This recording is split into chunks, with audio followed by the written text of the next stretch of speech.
Welcome to EPG Pathshala. I am Dr. Sila Tirupati from CSIR National Institute of Oceanography, Goa. Today I will be talking about under the subject Indian culture.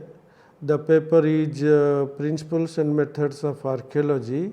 Under this paper, the module is Maritime Archaeology, which includes definition, scope, objectives and methodology. In this, the learning points are importance of underwater archaeological study in India, aims of maritime archaeology, sources for study of marine archaeology in India, objectives of maritime archaeology in India, collection of marine archaeological data before undertaking offshore survey, as well as excavations and explorations, and general awareness of maritime archaeology in India as a whole. And in the introduction section, we will be dealing with that underwater archaeology is known by different names, but when we talk about underwater archaeology or marine archaeology, see, marine archaeology is a scientific study of the past seafaring from the material remains of the man and his activities in the sea. And maritime archaeology can be interpreted as or can be understood as maritime archaeology, underwater archaeology, marine archaeology and nautical archaeology. Each has its own objective and its meaning or definition. For instance, nautical archaeology is a study of different types of seagoing vessels and their construction techniques, maritime technology, varieties of practices and uses.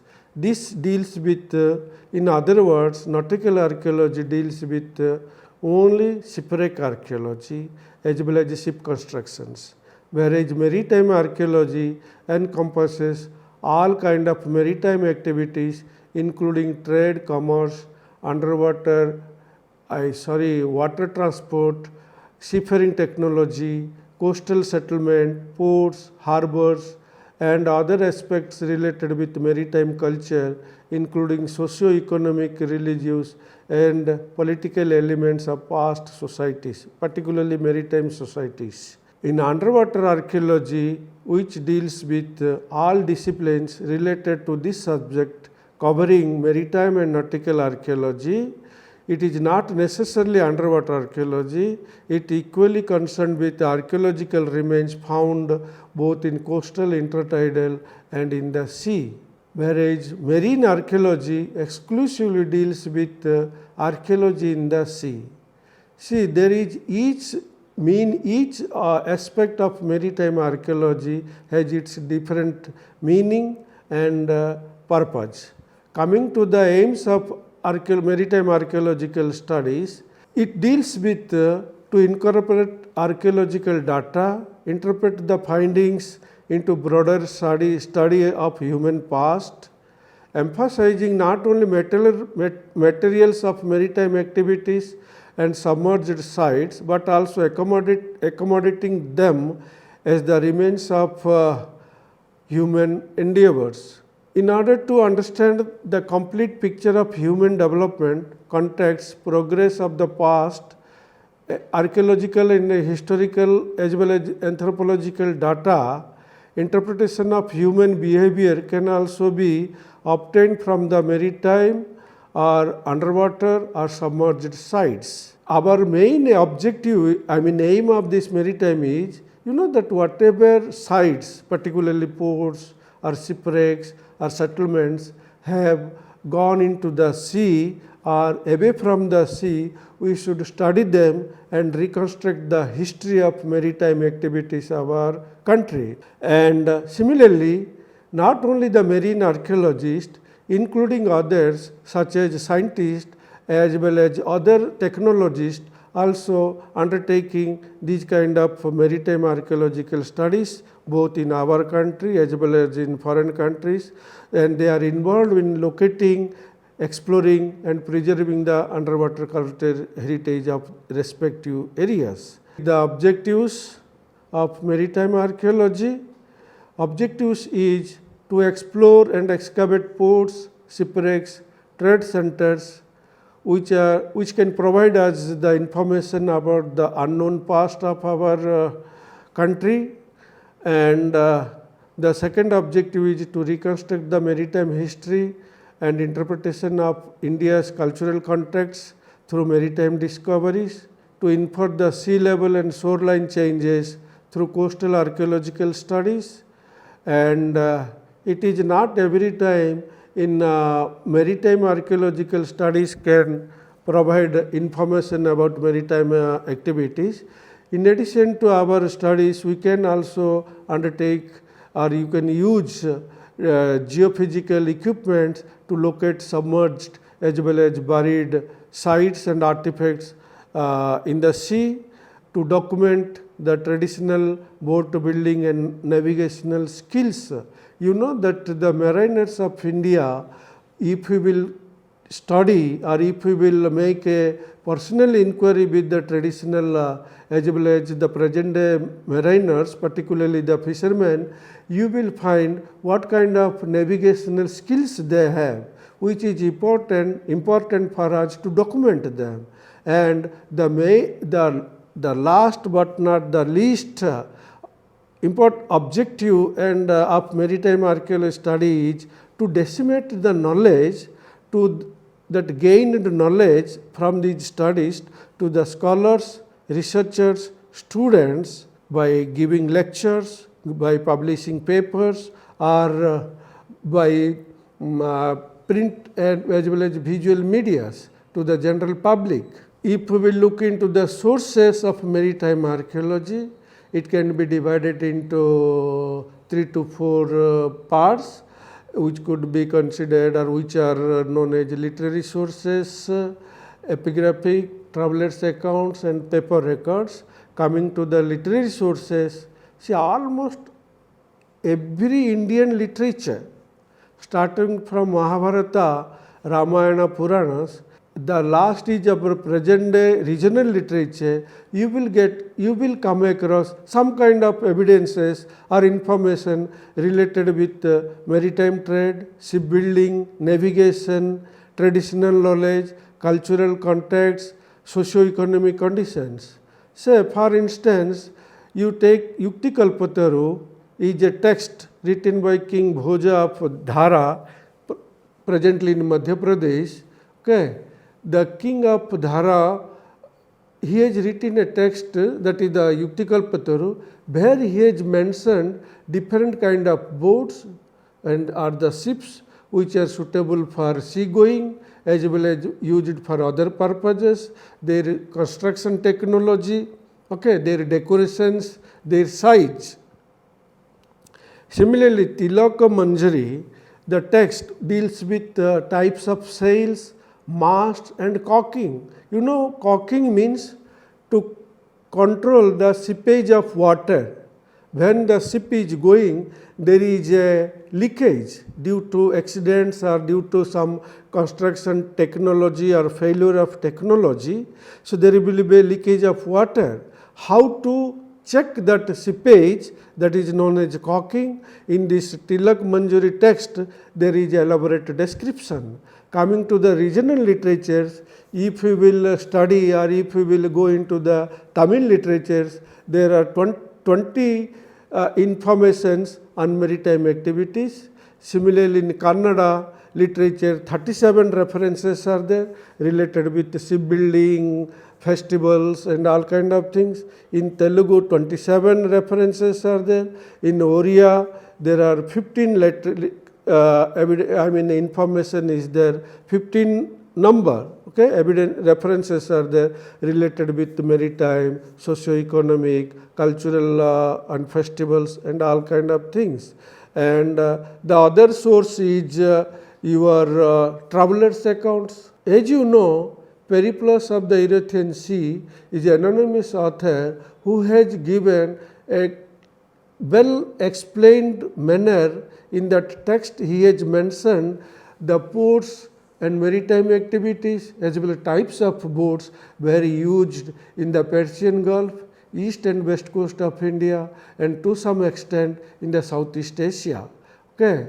And we do not know who is the author, but it is a text which is huge, highly, and almost every scholar refers to this text. Similarly, there are many other travelers' accounts coming to say Marco Polo, Al-Biruni, Al-Masudi, Fayain, Huangsa. You know that Fayain and Huangsa, these two Chinese travelers, they came, and while their return voyage was in the sea, and they have explained their experiences, how many times, how many places they took shelter during their return voyage, what kind of storms, cyclones they had faced. All those details are there in these in their accounts. And more importantly, if we will see the account of the last traveler, Ludovico Berthiman, he is the first traveler who has mentioned the use of marble as an anchor in Kerala coast. So these travelers' accounts are important to study and to know the maritime activities of our country. And the other source is inscriptions as well as coins and archaeological artifacts, Brahmi and Korosti inscriptions. In Bengal, particularly in West Bengal, the study of Professor Mukherjee and others shows that they have found some seals and sealings which were kept in various museums, Tamaralipti, Hadipur and Harinarayanpur, all those places. Those were finding places of these seals and sealings. In those seals and sealings, there are Brahmi and Korosti inscriptions, and there are depiction of types of boats.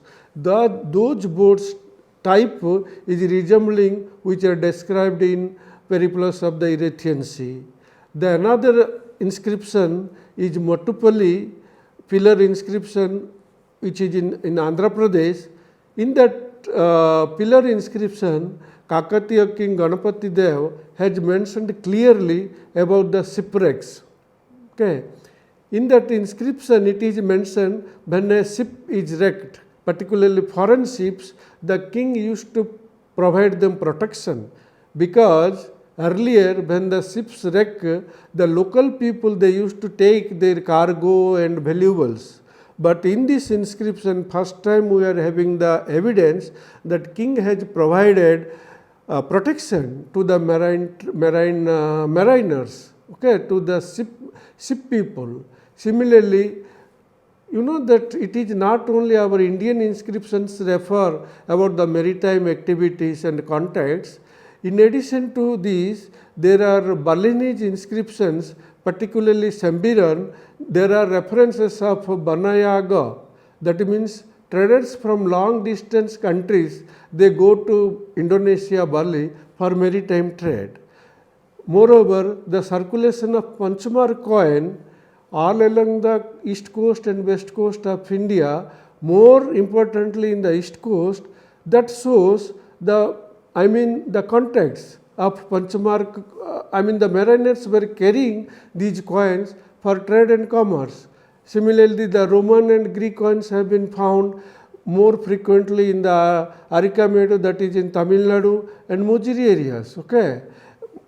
The last but not least, the source is your archaeological, where we are getting pottery, and your amphoras that shows the contacts of our India with the other Roman world, particularly from the Roman emperors. Coming to the paper records, you know that the paper records evidence starts from the Portuguese rule in Goa. Before that, we do not have any paper record evidences in our country, and these records provide information on maritime trade and commerce, the shipwrecks, shipbuilding techniques, use of varieties of timber in shipbuilding, and export and import of cargo. In paper records, these are the main source when we are dealing with the maritime trade during the modern period, British, Portuguese, French, these records provide enormous evidence about the maritime contracts, maritime trade, shipwrecks. Now we will see the importance of maritime archaeological studies. The results of exploration and excavations from site to site, both either in India and abroad, provide information about India's maritime contact, which we get from ports, trade centers and shipwrecks, and it helps us to reconstruct the maritime history, trade and cultural contacts of the bygone ages. And another aspect is that the rate of sea level and shoreline changes can be inferred from coastal archaeological studies. The study and documentation of traditional boats and navigation techniques, the people of our country, which helps us to understand the skills gained by the mariners in ancient times, and type of boats were used both in the rivers, seas and lakes for various purposes. And the outcome of this research is useful to disseminate the knowledge to the scholars, researchers and students of similar discipline, as well as to the general public, either through research publications, lectures or by print and visual media.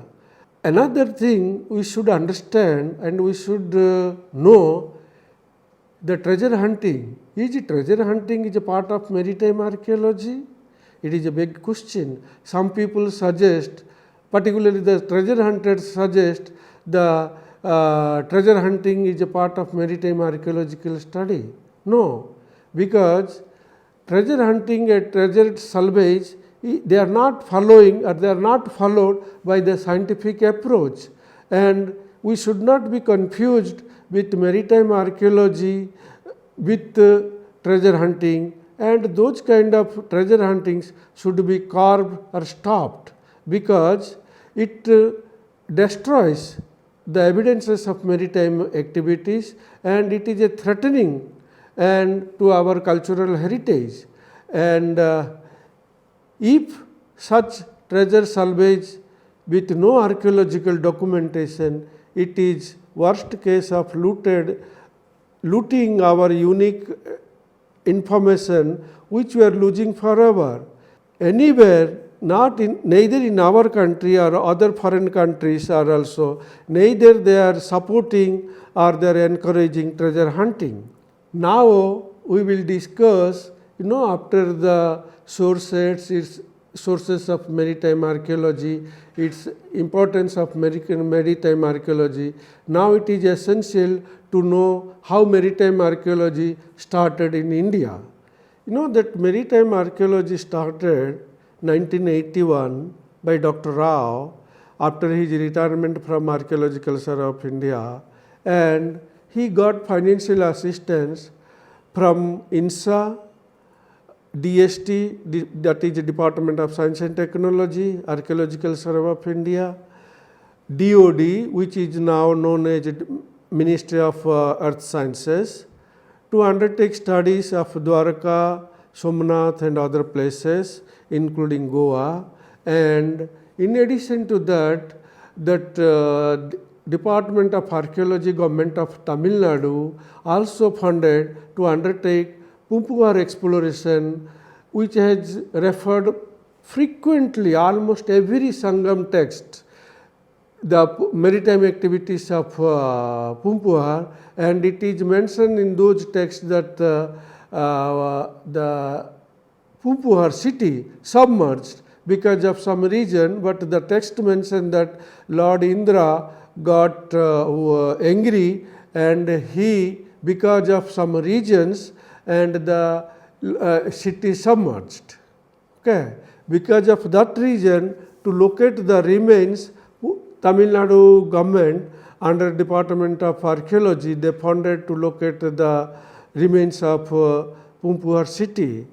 And with these studies, with the financial support of INSA, DST, ASI and Tamil Nadu government, maritime archaeological studies added a new chapter in maritime archaeology as well as in the oceanography studies of our country, and it is going on since last 3.5 decades, and over a period of time this duration number of ports, submerged settlements, shipwrecks has been explored and excavated, and both east and west coast of India. See the summary of our maritime archaeological studies. As I told you, maritime archaeology study started in our country last quarter of 20th century to unearth the unknown past of mankind, and the objective is to disseminate the knowledge to scholars, researchers and to the general public. And over a period of time, several ports and shipwrecks has been explored and excavated both east and west coast of India, and maritime archaeological studies facilitated to understand the maritime and cultural contexts of India through the ages with other countries, both Indian Ocean as well as the African countries. In the conclusion of this module, see what we learned: the maritime archaeology, its meaning, and marine archaeology or maritime archaeology is known by different names all over the world. For instance, in USA, they never call it is a marine archaeology. All the research institutes as well as universities, wherever maritime archaeology is there in USA, they call it is a nautical archaeology, because mostly they are involved in shipwreck studies. In India, when Dr. Rao started this marine archaeology, he started in Dwarka. It is related with sea, so he used the word marine archaeology. But now, me as well as my colleagues at NIO, we are working both coastal as well as offshore surveys we are undertaking. So now we are using both marine as well as maritime archaeology, but we do more maritime archaeology in India. And in addition to this, we should remember, whenever we are talking about maritime archaeology, sources are highly, sources provide a huge enormous amount of support to study the maritime activities of our country. As I told you, either it is epigraphical or numismatic or archaeological or literary or traveler's account. See, when we do coastal exploration, we found a pottery, and if those are referred by any travelers, use of stone anchors has been referred in the Indian texts, but nowhere we have we have the evidence of use of marble as a stone anchor in India, particularly in Kerala. You know that the traveler Ludovico Bartima is Italian traveler. He has mentioned about use of marble or marble anchors in Kerala coast. We were not knowing prior to this text. When I found some stone anchors in Kerala, I was looking for some references, and when I was looking for these literary sources, I came across that this Bartima has referred use of marble as anchor in Kerala coast of India. Okay. Before that we were not knowing, and that means the literary sources or the travelers' accounts give us some information about our maritime activities and maritime trade and use of anchors in India. Okay. Secondly, whatever knowledge we have gained from this study, number of publications we have brought out, number of papers we have published dealing with each aspect of maritime, whether it is on Dwaraka or whether it is on Pumpua or whether it is on shipwrecks. So, suppose you students, whenever you are interested for any aspect of maritime archaeological studies, you can go through the references, you can visit the website EPG Pathshala, and there are literary sources, there are e-text, you can refer it. I hope it will be useful, and definitely when you people take more interest, the unknown history, that is maritime history, can come to limelight. And with this, I say thank you to all of you.